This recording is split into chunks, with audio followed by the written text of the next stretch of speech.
You're listening to This Week in Cardiology from theheart.org, Medscape Cardiology. This podcast is intended for healthcare professionals only. Any views expressed are the presenter's own and do not necessarily reflect the views of WebMD or Medscape. Hi, everyone.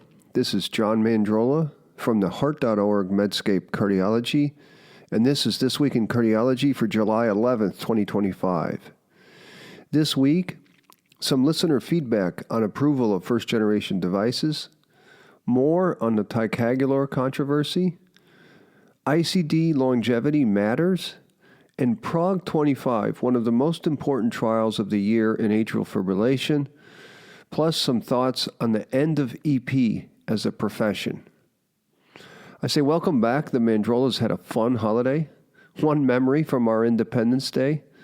I sat on the back of my pickup truck with the 4- and 6-year-old grandchildren, watching my daughter risk her fingers lighting fireworks. The boys tingled with delight with each of the mini blasts. It brought back memories. And yes, as a proper Kentuckian, I now have a pickup truck. Okay, first is listener feedback regarding the PE data that I discussed on the previous episode. Catalin Toma, who is Director of Interventional Cardiology at the University of Pittsburgh Medical Center, writes, regarding what I talked about in the lack of data in the invasive PE field, he writes, I have been involved with PE interventions from early on and could not agree more that we need RCTs to understand the role of interventional PE therapies in the high, intermediate risk, and massive PE groups. However, until a few years ago, the whole field of interventional EP was completely new, with virtually no expertise. Launching into an RCT with the early devices and with the lack of cumulative knowledge we now have would have led to predictable negative results. He says, good thing we didn't send astronauts to the moon in Apollo 1 or to Mars in the current generation of starships. So now we are able to do major RCTs with both CDL and thrombectomy. High PETHO is almost complete. The ATTRACT PE is close to completion, and PEERLESS 1 and 2 are underway. And to be honest, Toma adds, the fact that industry is engaging in these trials is commendable, especially given how popular and reimbursed things are already. This didn't happen out of goodwill, but because doctors push for getting data. At our center, we approach virtually every patient referred for intervention and enroll them in trials. It sounds like the University of Pittsburgh is a lot like Denmark. And by the way, I think this is so commendable because this is indeed the way. We should have more patients in randomized trials. We should have a culture of randomization. Toma concludes by saying, I think the ethos for obtaining good clinical evidence is still here, but I am happy I learned how to ride before bombing downhill. Now, I think this is a really important point, and I highlight it because I remember having a conversation with Bobby Ye about early generation devices and iteration. That is, if you study and then restrict first generation devices, you may hurt innovation. So I think there's a balance needed. That said, I stand by my stance that FDA should reform this extremely problematic 510K approval pathway where devices can get improved by being similar to just being to an already approved device. This is a really problematic, too lax approval pathway, I think. All right, next topic is Ticagrelor. Just before my last podcast, the BMJ published another concerning report from senior editor Peter Doshi regarding irregularities in 2 key platelet function studies of Ticagrelor. I'm going to take the role here as a neutral journalist. I'm an EP doctor. Antiplatelet drugs are not something I use every day. So let's review some basics. Ticagrelor is a huge player in the post-stent antiplatelet market. In 2022, the United States spent more than $750 million on this drug. And despite representing only 7% of the total P2Y12 inhibitor prescriptions among Medicare in 2020, Ticagrelor accounted for nearly 2/3 of Medicare spending on these drugs in the same year. And globally, the makers of Ticagrelor, AstraZeneca, bring in more than $1 billion in annual Ticagrelor sales. The seminal trial was called Plato, New England Journal of Medicine, 2009, Ticagrelor versus clopidogrel in 18,000 patients with ACS. The primary endpoint of CV death, MI, or stroke occurred in 9.8% of patients on Ticagrelor versus 11.7% on clopidogrel. This was a 16% relative risk reduction, hazard ratio 0.84, statistically significant. MI and CV death were reduced, as was all-cause death. Plato also found no significant differences in major bleeding. But, despite this big win, Ticagrelor failed at its first review at FDA, mainly because a subgroup analysis found that in the U.S., Ticagrelor patients had poorer outcomes than those randomized to clopidogrel, a 27% higher risk of the primary endpoint in the U.S. At the time, Thomas Marciniak, who was an FDA medical officer, wrote a scathing review saying he had worries about the Plato data quality. Marciniak called AstraZeneca's application the worst in my experience regarding completeness of the submissions and the sponsor responding completely and accurately to request. However, FDA leadership did not endorse these reservations. Now, one explanation put forth by the authors was that the U.S. patients fared better with clopidogrel because U.S. patients had higher doses of aspirin. Now, though you would not know it, because Ticagrelor is so popular, there were multiple other layers of controversy surrounding Plato and Ticagrelor. One was this.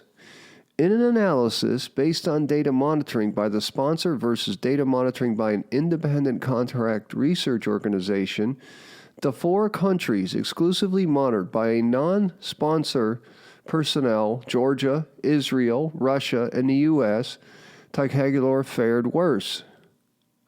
Another chapter, Eric Bates, a professor of medicine at the University of Michigan, wrote a concise but readable narrative in General American Heart Association, and the striking finding of his report was how scant few other observational RCTs align with Plato.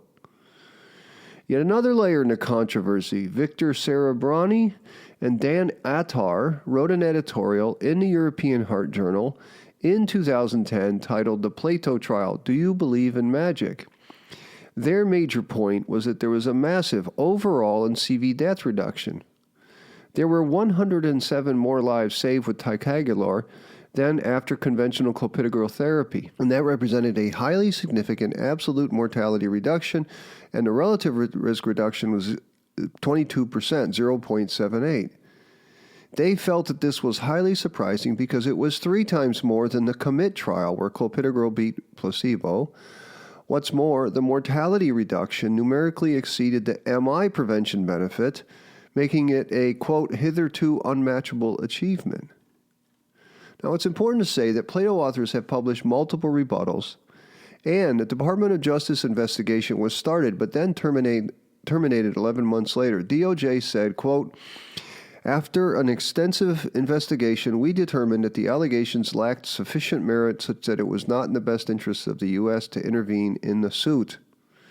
Now, in my December podcast, I also noted how the non-industry funded ISAR React 5 trial, comparing prasugrel to Ticagrelor and published in the New England Journal of Medicine, so strongly favored prasugrel over Ticagrelor by a statistically significant 36% for the primary endpoint of death, MI, and stroke, and prasugrel trended toward lower bleeding as well. It still perplexes me how little effect that trial had on actual usages.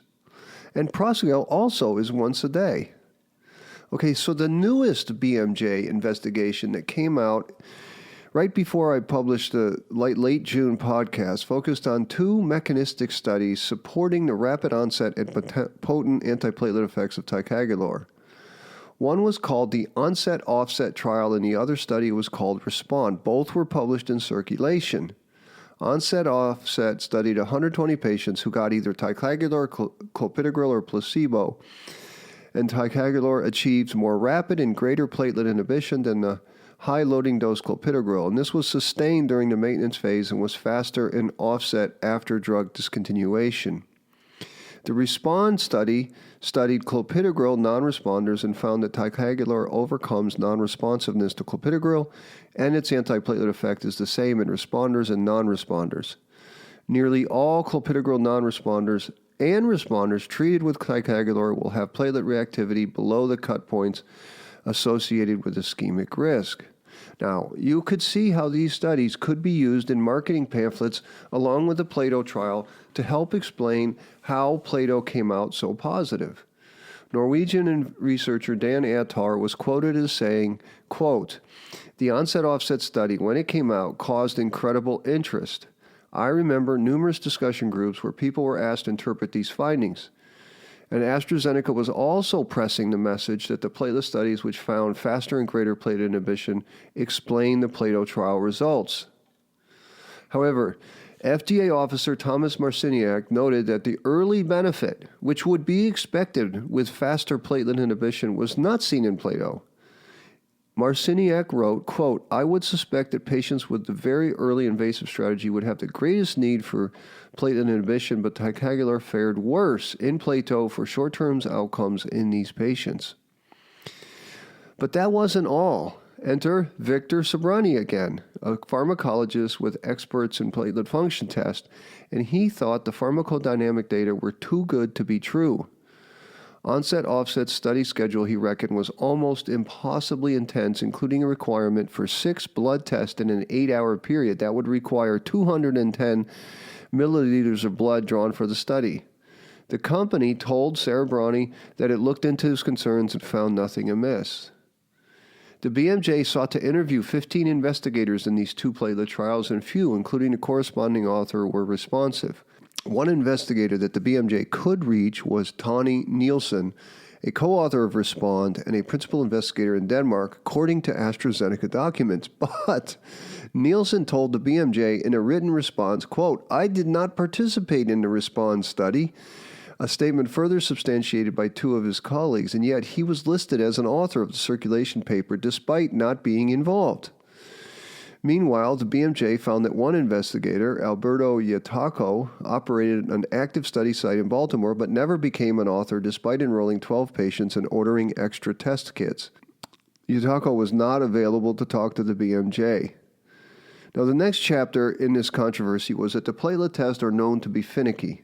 They're prone to artifacts, and most platelet tests were done in single centers. However, these studies were multi-center, and Doshi writes that it is not clear that training and standardization was done in these studies. Further, Doshi found numerous other data integrity issues. For instance, more than 60 of 282 readings from the platelet machines used in the trials were not present in FDA datasets. There were also missing baseline measurements for patients who had had blood drawn multiple times. Some study sites began recording data before their equipment had arrived. Finally, the BMJ's review also found that the protocol-specified primary endpoint results for Respond were statistically non-significant, but were subsequently reported in circulation as significant because of an undeclared change in the primary endpoint definition.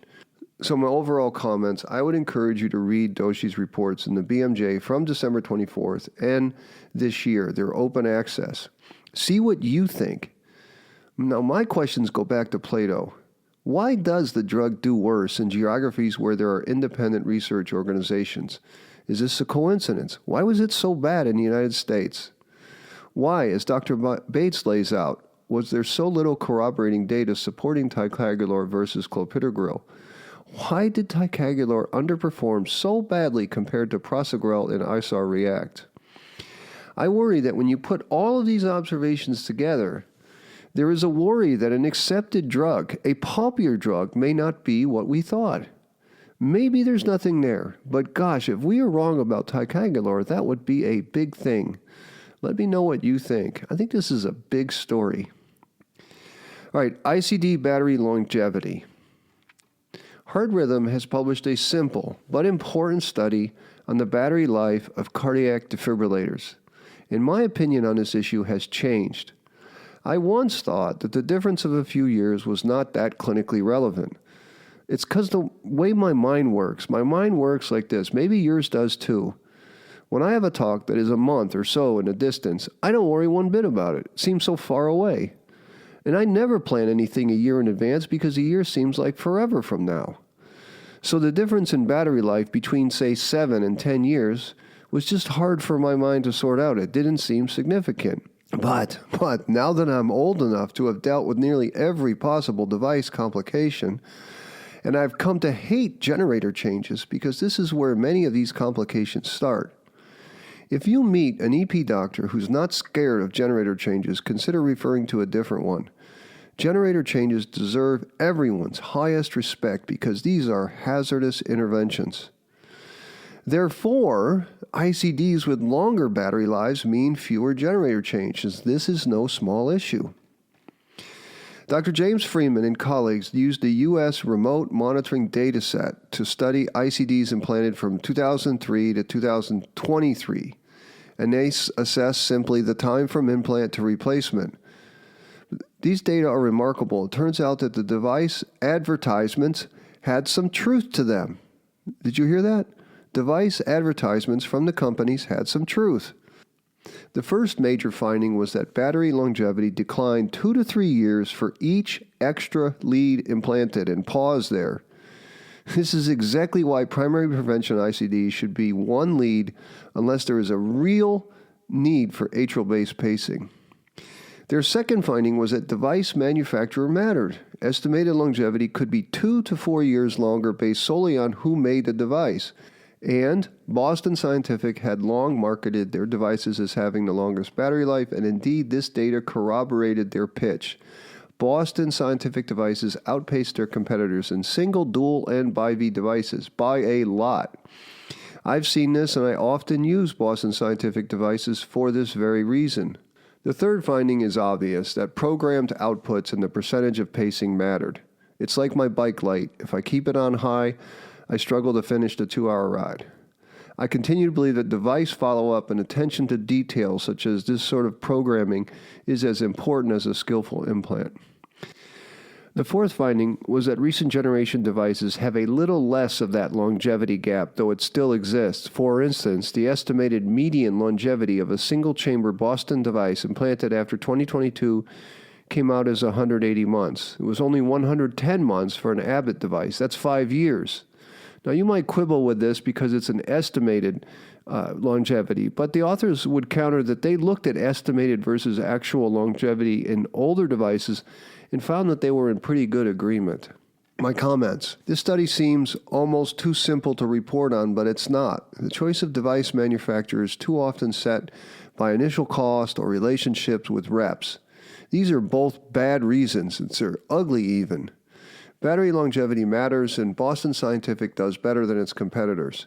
I don't have any financial relationships with the company, but how long an ICD lasts is hugely relevant. It's hard to think a decade on in the future, but I can tell you now, as an old person, it matters. Even if a device costs a bit more, if it lasts 5 years longer, that is a value. The problem here comes in the private systems in the U.S. The payers may change very often. So value from a longer device only accrues if the payer doesn't change. But in the U.S., one insurance company may have to pay more for the device, but if the patient changes insurance companies, that value is enjoyed by a different company.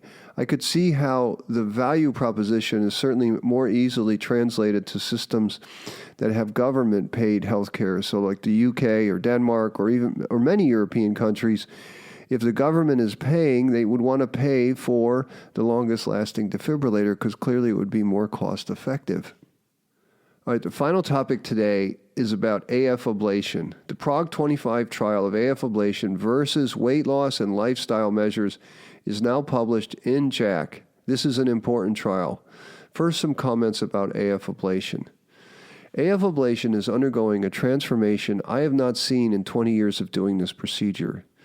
The advent of PFA, pulse field ablation, is the tale of two stories. One story is that we have a way of ablating the left atrium which is super fast and without the worry about killing patients from AE fistula. This is good, and it has lowered our bar of offering this procedure. But, PFA, I worry, is killing EP as a field. Every time I finish a PFA case, I shake my head in disbelief. Why? Because EP was once a profession where we cared about physiology. We diagnosed and we treated arrhythmia based on a deep understanding of its mechanisms. Now, PVI started to ruin that concept because we simply put electric fences around the PVs. The cryoballoon was worse because we simply put a balloon in the PV and then froze. Now, with PFA, we can destroy left atrial myocardium even faster. We can isolate PVIs and do AF ablation in slightly more than 30 minutes. 30 minutes! We can do 4 to 5 cases per day. The EP doctors, the industry, the hospitals are making tons of money on this. The AF ablation field is growing by leaps and bounds in terms of its business. But we have not learned a darn thing about AF pathophysiology, and worse, PFA has made AF ablation so easy that anyone who has a catheter skills could do it. Anyone. I mean it. In the U.S. and most of the Western world, except maybe Denmark, Norway, and a few other places, most patients with AFib are obese. And obesity and its accompanying metabolic abnormalities surely promotes AFib by creating atrial and structural disease. The Adelaide group has elegantly shown this over the past decade. No matter, U.S. doctors ignore the pathophysiology and take these obese patients for PVI. We say weight loss and risk factor management is hard, and don't deny these patients with obesity the benefits of PVI. Well, thank goodness our field of EP has people like Pavel Osmansik in the Czech Republic to do a proper trial. Prague 25, performed in 5 centers in the Czech Republic, bravely compared a weight loss intervention with antiarrhythmic drugs to ablation in patients with obesity and AFib. These patients had a mean BMI of 35. The lifestyle arm included a weight management program with dietary and exercise specialists using tech support via mobile phone apps and regular in-person and telephone conversations. Also brave was Dr. Osmansik's choice of endpoint, freedom from AFib.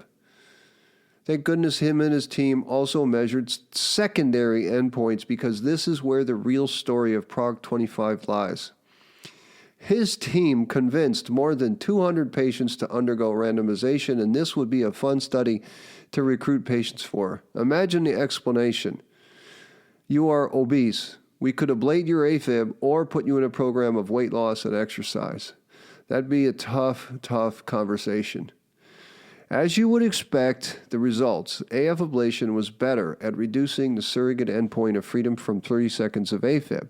The percentage of patients with AFib freedom at 12 months was 73% in the catheter ablation group versus 35% in the weight loss group. That hazard ratio was 2.8 times. Please pause and note here that more than a third of patients who had AFib had freedom from AFib without ablation.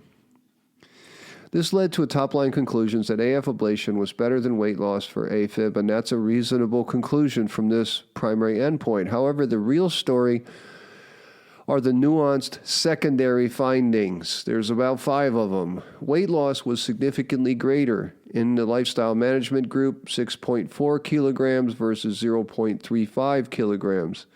Glycemic control was better in the lifestyle management group. The hemoglobin A1C decreased by 1.4 in the lifestyle management group, while it increased by 2.5 in the ablation arm.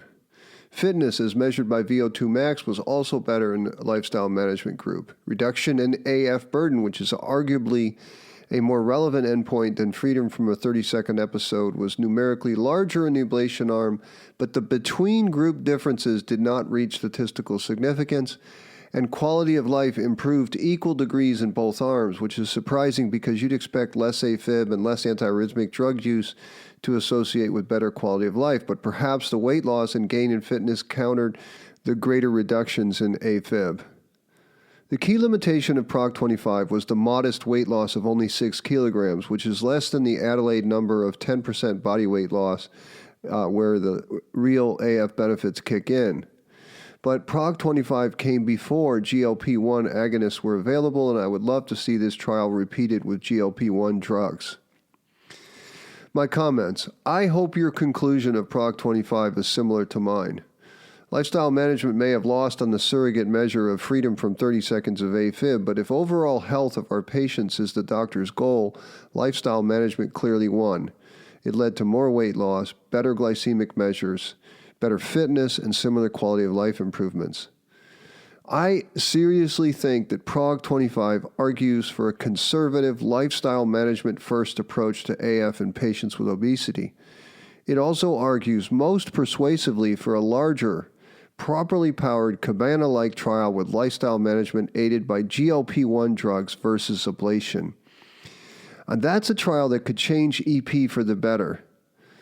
My friends, I'm going to tell you, if you keep destroying the left atrium with PFA instead of treating the patient's more serious metabolic problems, you may make a lot of money in the short term. You may gain status in the hospital because your RVUs are so high. The company may make you a key opinion leader. But I think you're contributing to destroying the once great field of EP. Prog 25 should reinvigorate our drive to help patients improve their overall health. The patients in the lifestyle management group may have had more episodes of 30 seconds of AFib, but they ended up with better health overall. So that's it for this week in cardiology. As always, I'm grateful that you listened. Thank you. And remember, if you like this podcast, take the time to give us a rating, write us a review. If you disagree with something I said, let me know. If you have something to add, let me know. Write a comment on the website, send me an email. I learn from these responses. Until next week, this is John Mandrola from the Heart.org Medscape Cardiology. You're listening to This Week in Cardiology from the Heart.org Medscape Cardiology. This podcast is intended for healthcare professionals only. Any views expressed are the presenter's own and do not necessarily reflect the views of WebMD or Medscape.